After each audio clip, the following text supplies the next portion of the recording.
transition numérique, de l'innovation et de la modernisation de l'administration, Excellences, Mesdames et Messieurs les ministres,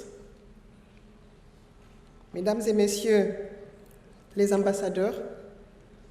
Mesdames et Messieurs les représentants des partenaires au développement de la Mauritanie, Mesdames et Messieurs les représentants des structures de télécommunications, Mesdames et Messieurs, c'est pour moi un grand honneur et un réel plaisir de prendre part avec vous à cette cérémonie de célébration de la 17e édition de la Journée mondiale des télécommunications et de la société de l'information. En cette occasion, permettez-moi tout d'abord, au nom de Monsieur le représentant résident du PNUD, Monsieur Anthony Ngororano, d'adresser mes sincères félicitations à son Excellence, Monsieur le ministre Cheikh El Kébir Moulay Taher, pour sa ferme volonté d'œuvrer ensemble avec son équipe à l'accélération de la transformation numérique et inclusive en Mauritanie. L'inclusivité est en effet le choix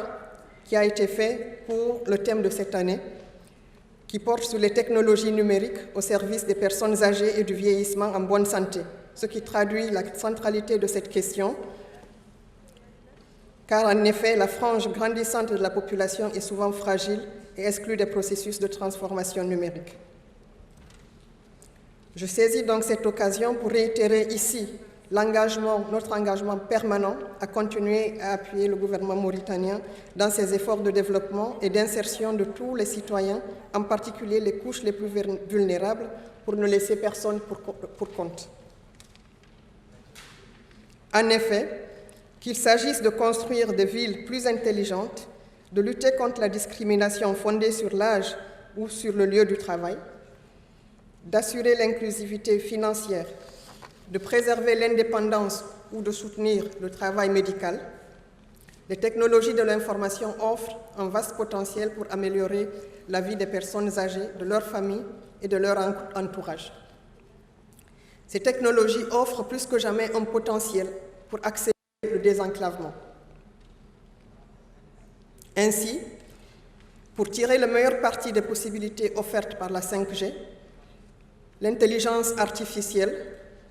nous devons améliorer considérablement l'accessibilité et l'inclusivité, encore une fois. D'ailleurs, Monsieur le secrétaire général des Nations Unies nous rappelle que plus de la moitié de l'humanité n'a toujours pas accès à l'Internet et que nous avons l'obligation de connecter tout le monde en tout lieu d'ici à 2030, car ne laisser personne de côté signifie ne laisser personne hors réseau, hors ligne.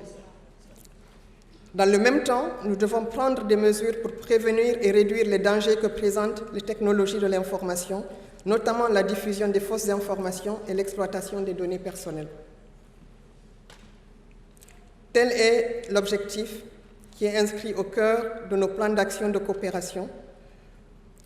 Et dans ce cadre, nous devons tout faire pour saisir les promesses du numérique et nous aider à prémunir contre les dangers du numérique. L'Union internationale des télécommunications et toutes nos agences accomplissent un travail pour aider à réduire justement la fracture numérique, à établir les normes et à aider à connecter les gens où qu'ils soient et où qu'ils se trouvent à travers les différents moyens. En cette journée mondiale de télécommunications et de la société de l'information, nous devons nous engager à œuvrer de concert pour faire en sorte que la technologie soit équitable, qu'elle soit sûre et abordable pour toutes les personnes.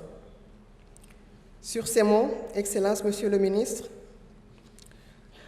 permettez-moi de vous souhaiter de fructueux travaux et de vous réassurer encore une fois de notre disponibilité constante à soutenir les efforts d'inclusion numérique pour la réalisation des objectifs de développement durable. Je vous remercie.